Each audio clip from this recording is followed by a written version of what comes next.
The laughter reached Mara before the insult did. She was standing beside the glass case that held her Harbor House model, checking a loose corner on the display card, when the sound rolled across the gala hall. It was not loud at first. A few short laughs near the champagne table. Then people began turning toward her. Graham Vale stood beneath the chandeliers with a glass and a practiced smile. "Where is your husband, Mara?" The question carried too far. Donors looked over. Reporters paused with their phones half raised. Architects who had ignored her all evening suddenly found something worth watching. Mara kept one hand on the display table. Her other hand stayed near the ring on her finger. Graham tilted his head. "Or is that ring another one of your shelter ideas?" he asked. "Pretty on paper, impossible in real life." A few laughed again. Mara said nothing. 3 years earlier, Graham had ended their engagement after telling her she cared too much about people who could not afford architects. Now he owned Vale Development and hosted Newport's largest architecture charity gala. Mara came because Harbor House had reached the final round, judged under a number instead of her name. Then he saw the ring. "Come on," he said. "Where is he?" A calm voice answered behind him. "Here." He turned. King Kalen Frost stood a few steps away in a dark suit and long coat. His white hair was tied low at the back of his neck. His skin looked pale beneath the chandeliers, almost cool against the warm light. He did not raise his voice. He did not need to. The room changed. Everyone in Newport knew the Frost name. Some knew Kalen as the owner of half the old harbor district. Others knew the truth whispered after sunset. He was the vampire king of the northern coast. He stepped beside Mara, not in front of her. His eyes stayed on her. "Do you want me to answer him?" he asked. Mara breathed. "No," she said. "Stay." Kalen nodded. That small answer did more than a threat. Graham had expected a monster and a public show. Instead, the vampire king obeyed Mara as if her quiet word mattered more than his pride. Graham gave a short laugh. "So it is true. You married him." "Yes," Mara said, "and kept it secret because you knew people would say your finalist spot came with a crown behind it." "My design was submitted anonymously," Mara said. "It was chosen before the judges knew who made it." Graham leaned closer. Power does not always need a name on paper. The insult was aimed at Kalen, but Mara felt it land on her work. She had kept the marriage private for this exact reason. She wanted people to see her drawings first, not the shadow of the man she loved. Kalen's jaw tightened. Mara touched his wrist. He went still. Iris Calder hurried toward them in a silver dress. Graham's fiancée wore a careful smile, but her eyes moved too quickly. "I'm sorry," Iris said. "We should start the awards." Her hand shook before she hid it against her clutch. The finalists gathered near the stage. Mara walked forward with the others. Kalen stayed near the back wall, exactly where she had asked him to stay. The first design on the screen was Harbor House. A former school near the wharf, restored as a women's shelter. Private family rooms. A central garden. Wide halls curved outward so residents could see the nearest exit. Bedroom windows faced the garden, so mothers could watch their children from quiet rooms. The design came from memory. Mara's mother had spent 6 months in a shelter after leaving a dangerous marriage. She once said, "Narrow halls were the worst part. Every blind corner made her hold her breath." So Mara designed a place where no one had to guess what waited ahead. The audience applauded. Mara looked toward the back. Kalen stood near the doors, his white hair catching the light. He gave her one small nod, nothing more. It was her moment, and he kept it that way.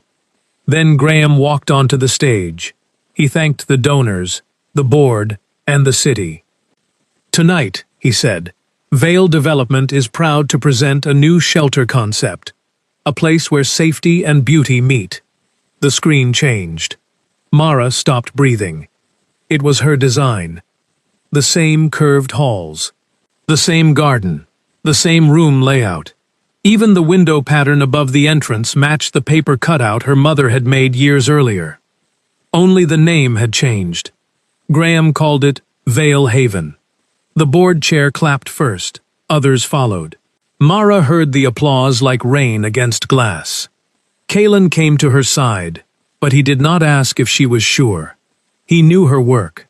He had watched her redraw those halls after midnight and move walls by inches because she wanted safety without making people feel watched. Graham looked at her from the stage. His smile told her everything. He had mocked her because he believed she had no proof and no one who could help without ruining her name. Kalen lowered his voice. "One word," he said, "and every donor here walks away from him." Mara looked at the stolen design. "No." "Mara." "No," she said again. "He spent years telling people my ideas belong to him. I will not win them back by letting another man crush him for me." Kalen turned to her. "What do you want?" She looked at the screen. "My name." The final award slide appeared. Vale Haven had won. Under it was a construction contract worth $40 million. The gala kept moving, but Mara heard only pieces. Cameras, applause, Graham thanking the board, reporters asking Mara to pose beside the winning model. Mara walked past them and stopped near the drink table. She did not take anything. Kalen stood near her shoulder. "Let me take you home," he said. "Not yet." Graham came down with donors around him. The stolen model sat under a spotlight as if it had never belonged to anyone else. Mara walked toward him before Kalen could stop her. "Why do the halls curve outward?" she asked. Graham turned. "What?" "In your shelter. Why do the halls curve outward instead of inward?" People nearby began listening. Graham smiled. "It creates movement, a softer visual path." Mara nodded once. "Wrong. The halls curved outward because frightened residents needed to see the way out before they stepped forward. It had nothing to do with softness." "And why do the bedroom windows face the garden?" she asked. Graham's smile thinned. "Light," he said. "Balance. Beauty. You know how this works." Wrong again. The windows faced the garden so parents could watch their children without entering crowded rooms before they felt ready. Iris looked from Graham to the model. Something shifted in her face. Graham set down his glass. "This is sad, Mara. You lost. Be graceful." Mara held his gaze. "I know why every line is there," she said. "You only know where you copied it." Graham leaned closer. "Be careful," he said softly. "People already think your husband bends rooms for you." Kalen heard him. Mara felt the change before she saw it. The air cooled. The lights above the table flickered once. Every vampire in the room turned his head. Mara stepped back and took Kalen's hand. "Home," she said. He did not move until she did. Outside, the night smelled of rain and salt. Mara walked to the car without speaking. Kalen opened the door for her and waited until the driver pulled away. "Where are the first drawings?" Mara closed her eyes. Most were left at Graham's old studio. Kalen looked at her. "You left your drawings with him?" "I left everything in a hurry." She did not want to reopen that part of her life. Not tonight. "When he ended the engagement, I still worked under him," she said. "I thought if I stayed calm, he would let me collect my files. Then my mother got sick again. Then June Lark died." June had been Mara's mentor. The first architect who told her shelter design deserved real care. June kept paper copies, Mara said. She did not trust computers alone. If anything survived, it would be there. "Then we go now," Kalen said. Mara turned to him. "We?" "Yes. No guards touching my work." Kalen looked at her for a second. "You can let one person check the door," One person checks the door, she said. After that, I search. He almost argued, then chose not to. Fine. The old studio sat near the rail line inside a brick warehouse that had once stored fishing equipment. The sign still read Vale Drafting, though half the letters had peeled away.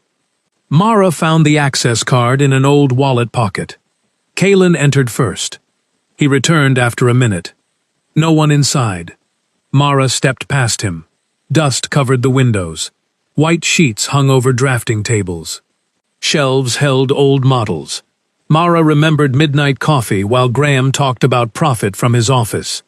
Her old desk was empty. The drawers had been cleaned out. The cabinet marked community projects was empty too. Kalen pointed to the floor. Those cabinets were moved recently.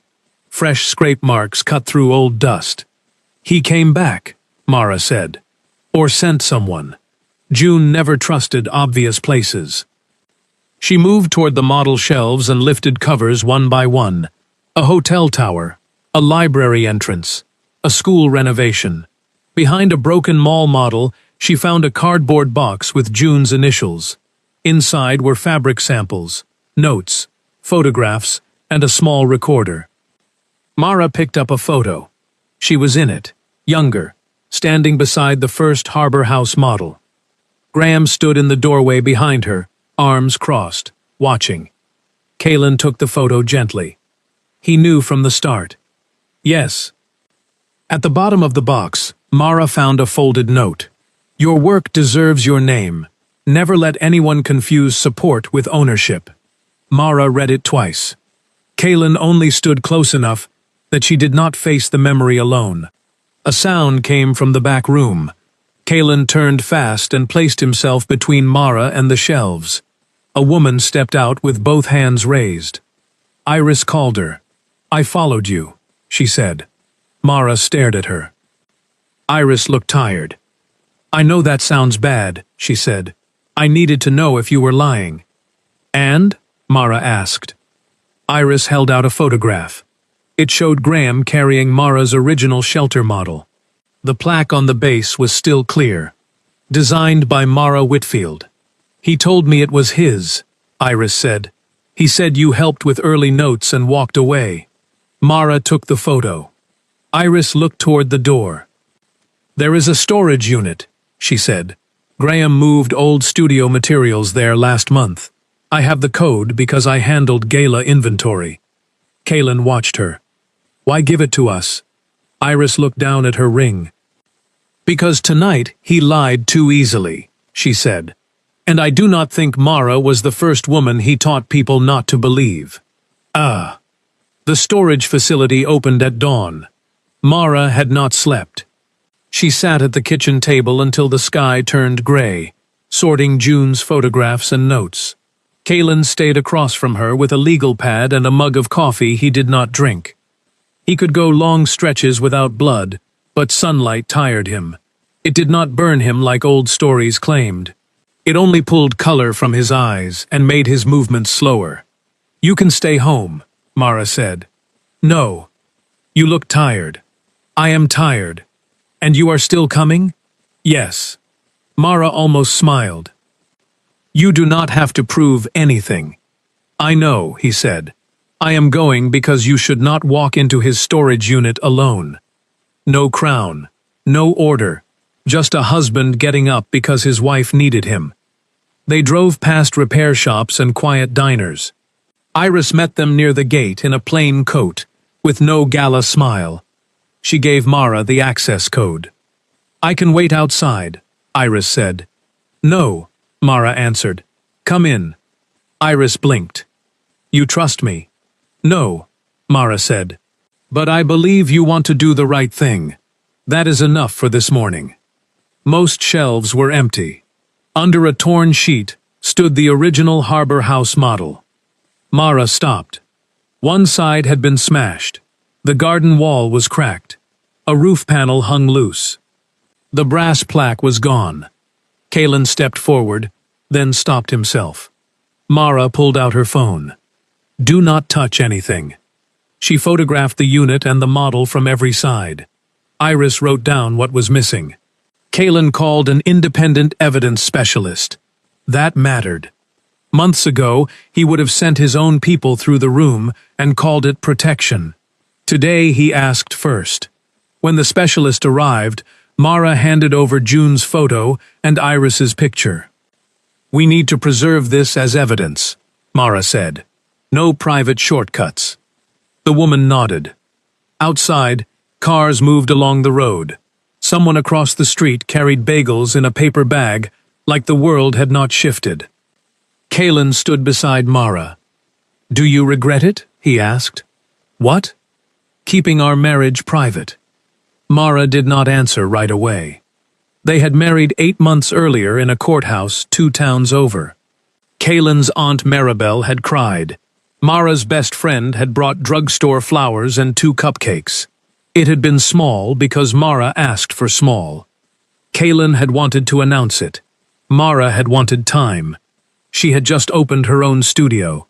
If Newport learned she had married the Vampire King, every open door would look bought. "I never wanted to hide you," she said. "You wanted to protect your name." "Yes. And that made my name feel like something you had to survive." He was not angry. That made the words harder. "I married you," she said.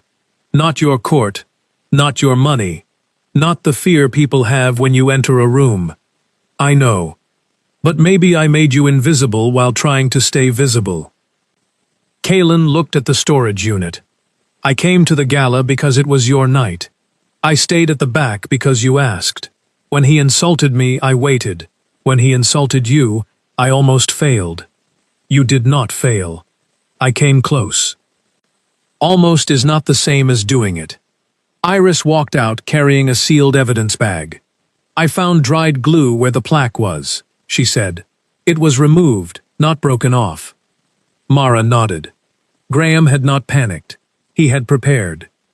Back at Mara's apartment, they spread everything across the dining table. The pictures showed the design existed before Graham submitted his copy. Still, Mara needed the early sketches, or Graham could claim they had made the idea together. That afternoon, Iris called. Her voice sounded lower, certain. "I searched his office," she said. Mara sat up. "Iris. I know. I should have waited, but he is at a board lunch, and I knew where he kept the gala contracts." "What did you find?" "6 of your sketches," Iris said, "under the Vale Haven papers." Mara closed her eyes. "Are they dated?" "Yes, and June wrote on them." Iris breathed unsteadily into the phone. "There is more," she said. "A transfer agreement with your signature. It says you gave Graham the project." Mara's stomach went cold. "I never signed that." "I believe you," Iris said. "But the signature looks real." Mara met Iris at the Newport Public Library, a bright place with no interest in private wars. Iris sat near the back with a leather portfolio on the table and no engagement ring on her hand. Mara noticed, but said nothing. Kalen waited outside under the covered steps. Iris might speak more freely without the Vampire King in the room. Iris slid the portfolio forward. "I made copies," she said. "The originals are still in Graham's office. I did not want him to know." Mara opened it. The first sketch showed Harbor House before the garden was widened. June had written, "Give children room, but keep sightlines clear." The second showed straight halls. Another note from June. "Safety should not require guessing." Mara turned page after page. There it was. The design growing through questions, mistakes, and changes. Real work. Her work. Iris watched her. "He told me you abandoned it," she said. "He said you left everything behind." Mara kept her hand on the paper. "My mother was still alive when I finished the first version." Iris looked down. "I am sorry." Iris took out another folder. "This is the transfer agreement." Mara read it once. The document claimed she had signed full ownership of Harbor House over to Graham 3 years earlier. It listed his office as the signing location and June Lark as the witness. The signature did look like hers. The date did not. Mara's mother's funeral had been that week in Vermont. Mara remembered wet grass, motel coffee, and calling June from the parking lot because her grief had nowhere to sit. "I was not in Newport," Mara said. "I thought so," Iris said. "There is another problem. Graham requested an ethics hearing." Mara looked up. "What?" "He is going to claim you and Kaylin are trying to steal his contract. He wants the board to rule before the donors ask more questions." "When?" "Tomorrow night." Mara closed the folder. Of course. Graham was moving fast because proof was closing around him. He wanted to turn the story first: a rejected woman, a powerful husband, and a developer under attack by a vampire court. Iris said, "I will give a statement." Mara studied her face. "Why?" Iris touched the pale line where her ring had been. "Because yesterday he called you a liar. This morning I found an old email where he used almost the same words about another woman who challenged him. He does not only steal work, he makes people stand alone until they start doubting themselves. You stood beside him at the gala. I know. You smiled while they gave him my work. I know." Mara looked at the sketches again. "I am not ready to forgive you. I am not asking you to." That was the first answer Mara fully trusted. Outside, Kaylin stood in the shade, white hair moving in the wind. A child stared at him, then hid behind her father's coat. Kaylin pretended not to notice. Mara had once asked if that hurt him. He had said, "People fear what they are taught to fear." She had asked, "And what do you fear?" He had looked at her for a long time. "Being loved only when I am useful." At the time, Mara had taken his hand. Now she wondered how often she had asked him to be useful by being invisible. She showed him the sketches and the forged agreement. His eyes sharpened. "Lawyers," he said. "Yes. Evidence specialist. Already called. Do we warn him?" "No," Mara said. "Let him think the paper is enough." Kaylin nodded. Then she saw a financing report tucked beneath his coat. "What is that?" He hesitated. Mara held out her hand. Kaylin gave it to her. One of his construction companies had been invited to fund Vale Haven after the gala. He had declined because the design felt familiar. "If I had agreed," he said, "Graham would use it to tie your work to me." Mara read the emails. "You walked away from a major contract." "Yes." "Because of me?" "No," he said. "Because the design was stolen, and because your proof needs clean edges." Mara looked at him. For once, he had protected the road so she could walk it herself. That evening, the award board sent the hearing notice. Graham accused Mara of using her secret marriage to King Kaylin Frost to pressure witnesses, scare investors, and steal a project she had signed away years earlier. Mara read the lines twice. Then she looked at Kaylin. "They will try to make you the story." "I know. Can you sit in the back and let me speak?" His mouth tightened. "Yes. Even if they lie about you. Yes. Even if they say I only got this far because of you." Kaylin stepped closer. "Mara, I can sit in the back," he said. "But know this. You did not get this far because of me. I got this far because of you." City Hall was full before sunset. Architects filled the front rows. Donors sat behind them. Reporters stood along the walls. Vampires from Kaylin's court remained outside by his order. Mara had asked for no display. Kaylin kept his word. He sat in the back row, white hair, pale hands folded, still as winter. Mara sat at the front table with her lawyer, sketches, records, and photographs. Graham sat beneath a screen, showing the transfer agreement, wearing the same calm smile from the gala. The board chair began.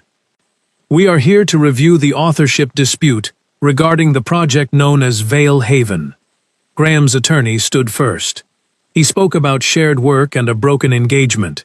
He said, Mara had left the concept behind, then returned with a powerful husband and a convenient story.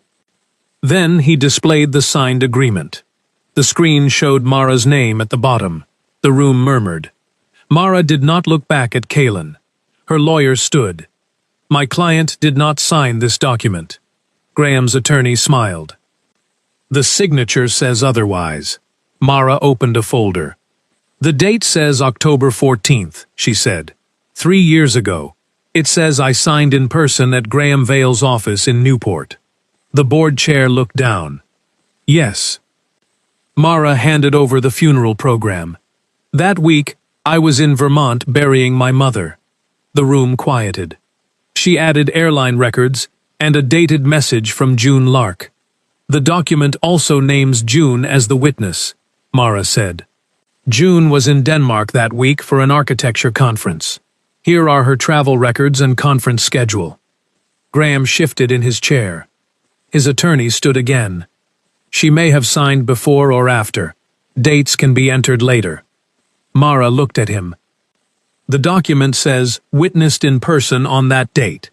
The board chair turned to Graham. Mr. Vale? Graham cleared his throat. It was a busy period.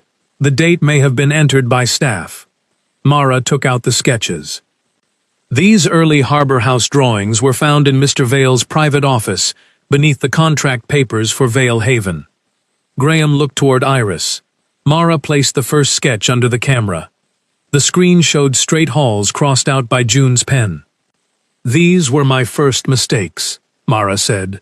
The halls were too narrow. Residents I interviewed said they feared blind corners.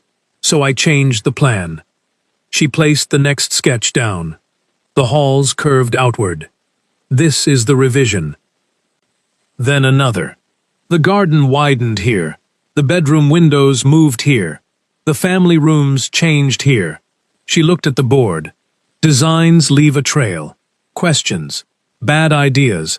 Better ideas. Notes from people who tell you what you missed. Graham has only the final version. Her lawyer played the first recording. A woman's careful voice filled the chamber. I hated turning corners, the woman said. I needed to see the exit before I could breathe. The recording clicked. Mara's younger voice answered. Then the hall should show you the way out before you reach it. People stopped writing. Mara placed the finished plan beside the transcript. That is why the halls curve outward. The board chair turned to Graham. Mr. Vale, why did the halls curve outward in your design? Graham's face tightened. It creates visual flow. Everyone had already heard the real answer. Mara placed the paper cutout beside the entrance window design. The match was clear. My mother made this during her time in a shelter, Mara said. I used it for the entrance because I wanted her to be part of a place that would have helped her. No one spoke. Then Graham changed direction. This is exactly what I warned you about, he said, standing. She has turned everyone against me because her husband sits in this room. You all know what he is. Witnesses are scared. Investors are scared. I am being tried by fear, not facts. Every eye moved to Kaylin. He did not move. Mara turned once. Their eyes met across the chamber. No calls, no threats, no crown. Kaylin lowered his head slightly. Iris stood. I would like to testify, she said. Graham stared at her. Iris. She did not look at him. The board allowed it. Iris walked to the front, hands clasped. She said no one had threatened her. She found Mara's sketches in Graham's office and the removed brass plaque in his desk drawer. Graham's attorney objected. The board asked for proof. Iris opened her bag and placed the plaque on the evidence table. Designed by Mara Whitfield. The room erupted. The board chair called for order twice. Graham stood too quickly. She stole that from me, he said.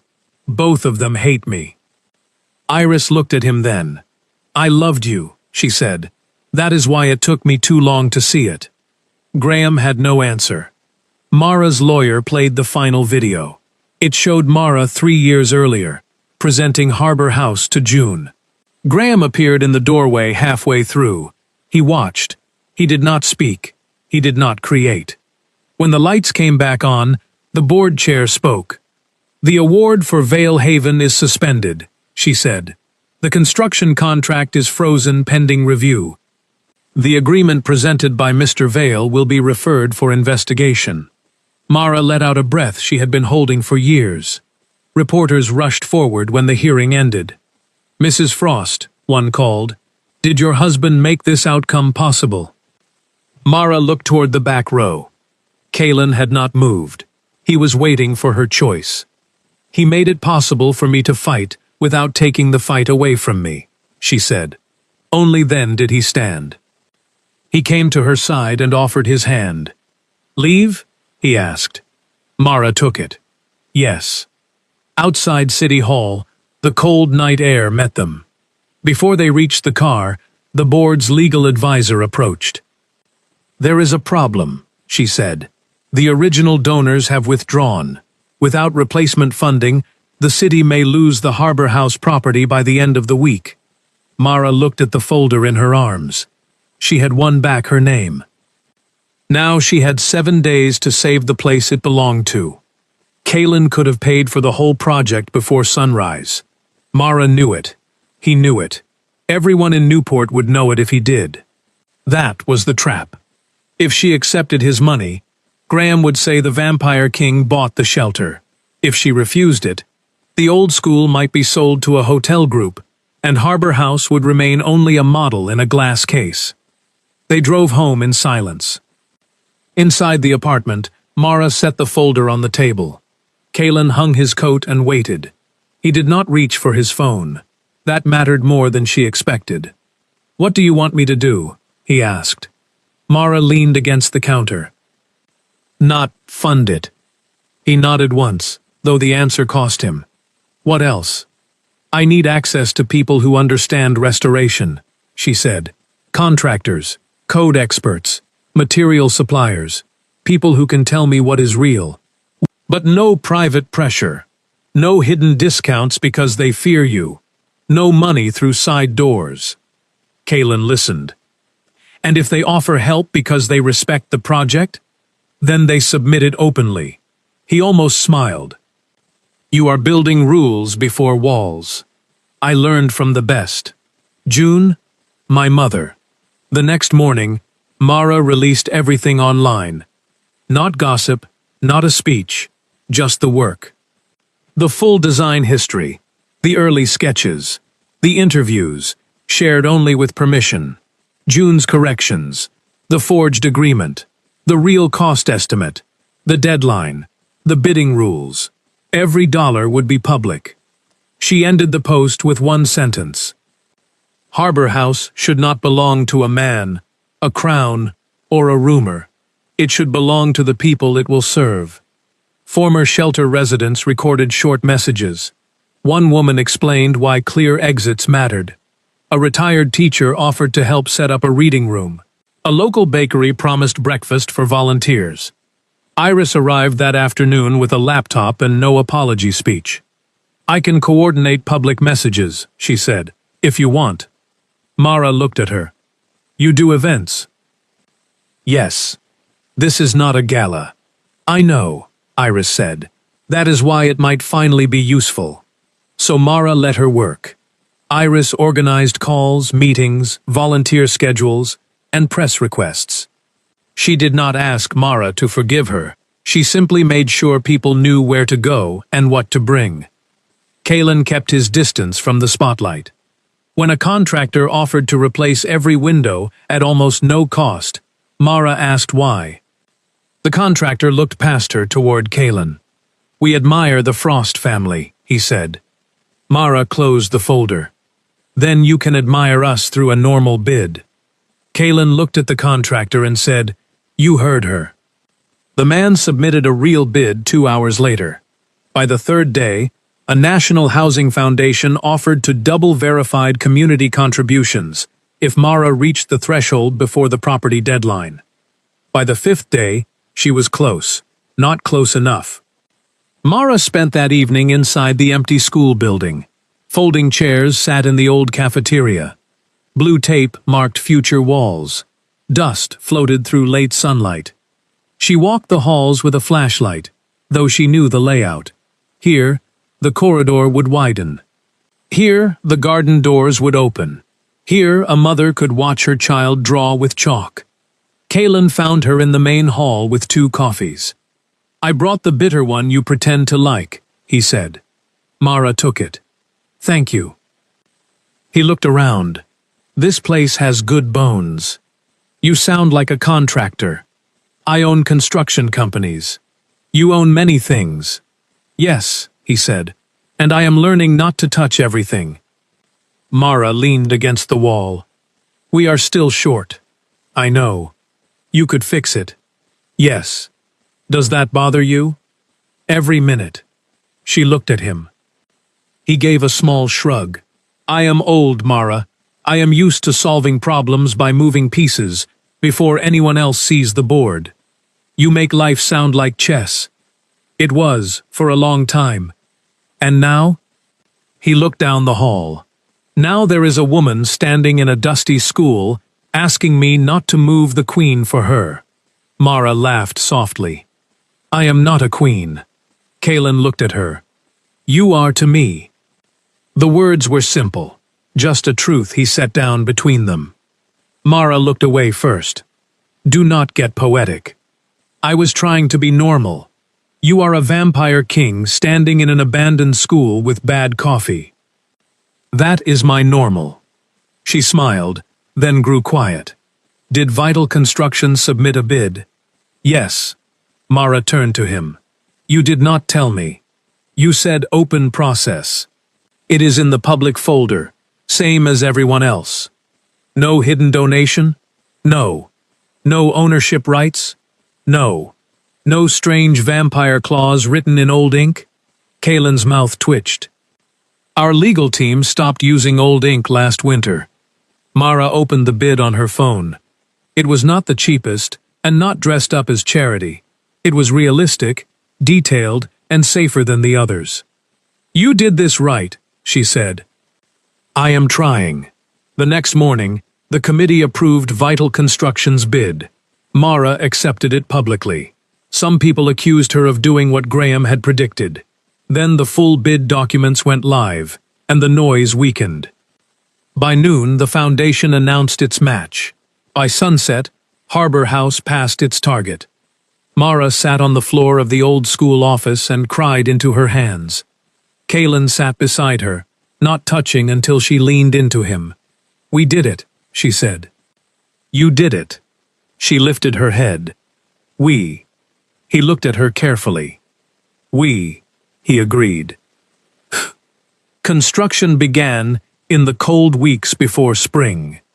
Mara visited the site every morning with a hard hat, a thermos, and a notebook full of questions. The workers learned fast that she noticed everything. Kaylin came twice a week at dusk. He never entered with a crowd. He never gave orders over Mara's head. If a contractor asked him a question, he pointed to her. "Ask the architect," he would say. The first time, Mara pretended not to hear. The second time, she smiled into her coffee. Iris handled volunteers, donation records, and the exhibition of Mara's repaired model. Some people still avoided her. She accepted that and showed up anyway. One evening, Mara found her sitting alone in the future reading room, labeling boxes of donated books. "You can go home," Mara said. "I will after this stack." "You always say that." "I learned from you." Mara sat across from her. They worked in silence until Iris said, "Graham called." Mara paused. "What did he want?" "He said I ruined his life." Mara kept sorting books. "What did you say?" "I told him he had confused me with the evidence table." Mara laughed before she could stop herself. Iris smiled a little. Graham's company lost partnerships one by one. The forged agreement went into investigation. He was not dragged down by Kaylin's court. He was undone by dates, witnesses, and a brass plaque. One night, after a long construction meeting, Mara found him in the half-built garden under the frame where the paper-cut windows would soon be installed. "You look like you belong in a ghost story," she said. He turned. "I have been in several. I am not asking." Wise. She stepped beside him. "The board sent the final papers today. Harbor House will be held by the non-profit trust. My studio keeps design credit. No private owner. That is what you wanted." "Yes." He looked at her. "Are you happy?" Mara considered the question. "I am relieved," she said. "Happy comes in pieces." Kalen nodded like he understood that better than most. She studied him in the low light, the white hair, the pale skin, the stillness that made others step carefully around him. Once she had thought he was cold. Now she knew he was careful. "You were quiet today," she said. "I was thinking. That sounds dangerous." "It can be." "About what?" Kalen looked at the unfinished garden. "I used to believe love meant removing anything that could hurt you before it reached you. That sounds exhausting." It was familiar. "And now?" "Now, I think love may be standing close enough to help and far enough to let you choose." Mara looked at him. "That took you only a few hundred years?" "I am a slow learner. I was not much faster. I thought independence meant never needing anyone in the room. You needed me." "Yes." His eyes moved to hers. "And that frightened you?" "Yes," she said, "because needing you felt like losing proof that I could stand." Kalen's voice softened. "You stood. With you beside me." "Beside is not the same as carrying." Mara took his hand. The next week, the windows arrived. The pattern from her mother's paper cutout spread above the entrance. Sunlight came through it, in small shapes across the floor. Mara thought of her mother at a shelter table, making something careful during one of the hardest months of her life. A worker called from the hall. "Mara, where do you want the plaque?" She turned. "By the entrance," she said. Eye level, not too high. The plaque was simple. Designed by Mara Whitfield. Below it, in smaller letters, June's note. Beauty should never make safety harder to reach. When it was mounted, Mara touched the edge once. Even Kalen stayed silent. The opening ceremony was set for early summer. Before that, former residents toured without cameras. One woman stood at the end of a curved corridor and said, "I can see everything from here." The public opening came 3 days later. This time, Mara wore a cream suit instead of a black dress. Her ring was visible, not hidden, not displayed like a weapon, just there. Kalen stood near the garden doors, away from the cameras. Mara noticed. Of course he had done it again. Waiting for her to decide whether the moment had room for him. The ceremony began at noon. The old school no longer felt abandoned. The garden held young trees, benches and chalk boxes for children. The halls were bright. The rooms had locks that worked from the inside. People filled the entrance hall. Donors, contractors, former residents, city staff, reporters, volunteers with lemonade. Iris stood near the back with a clipboard, still checking. Mara spoke first. "This building was designed from what people told me they needed," she said, "not what looked good in a speech. Clear exits, family rooms, a garden you can see from the windows, doors that lock, spaces where people can rest." She looked at the women in the front row. "Thank you for trusting me with your stories." Then she thanked the builders, the foundation, the community groups, Iris, June, and her mother. She did not mention Graham. He had taken enough space already. The ribbon was cut. People clapped. Children ran toward the garden. Then their mothers let them keep going after seeing the open sight lines. A reporter stepped forward as Mara came down from the small platform. "Mrs. Frost," he said, "one question." Mara turned. The name landed differently now. It no longer felt like a shadow. "Yes?" At the gala, people asked where your husband was.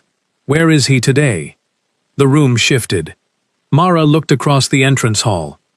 Kaelin stood near the garden doors, white hair tied back, pale hands folded. Not hiding, not claiming, waiting. Mara walked to him. People watched, but she did not hurry. When she reached him, he looked uncertain for the first time all day. "Are you sure?" he asked quietly. Mara took his hand and turned back to the room. "Not behind me," she said. "Not in front of me. Right beside me." The applause came slowly, then fully. Kaelin bowed his head, not like a king receiving praise, but like a man accepting a place he had been offered. After the ceremony, when the reporters left, Mara and Kaelin walked through Harbor House alone. Their footsteps sounded soft in the new halls. In the family wing, Mara stopped by a window facing the garden. A small red ball had been left under a bench. Someone would find it tomorrow and feel safe enough to forget fear for a while. Kaelin stood beside her. "I have a question," he said. "That sounds serious." "It is." She looked at him. "Are you ready to announce our marriage properly?" Mara glanced at her ring. For months, she had thought the world knowing would erase her. Now her name was on the wall. Her proof was not fragile anymore. "Yes," she said. Kaelin's eyes warmed. "I can arrange a press conference." "No." "One interview? One photographer? Security?" "Outside." He nodded. "No court announcement?" "Kaelin, I had to ask." She smiled. "One photo. One statement. No crown language. I can do that." "Can you?" "I can try." They walked to the entrance. The plaque caught the late light. Mara read her name, then June's words, then looked through the open doors toward the street. Cars passed. People talked. Nothing had become perfect. But the building stood. Her name stood with it. Beside her stood a man who could have owned the room, yet had learned to leave space for her voice. Mara thought about the girl she had been when her mother held her hand in a shelter hallway. That girl had believed safety meant finding a door and staying near it. Later, Mara believed strength meant never asking anyone to stay. Now she knew a different shape for the future. It looked like open halls, honest names, and a hand offered without closing around hers too tightly. It looked like work done in the light, with records anyone could read. It looked like Kaelin waiting until she reached for him, and her no longer afraid to do so. Tomorrow would bring repairs, bills, hard meetings, and more questions. She could face those, not because a king loved her, because love, at its best, had taught them both how to stand beside a life without taking it over and try again.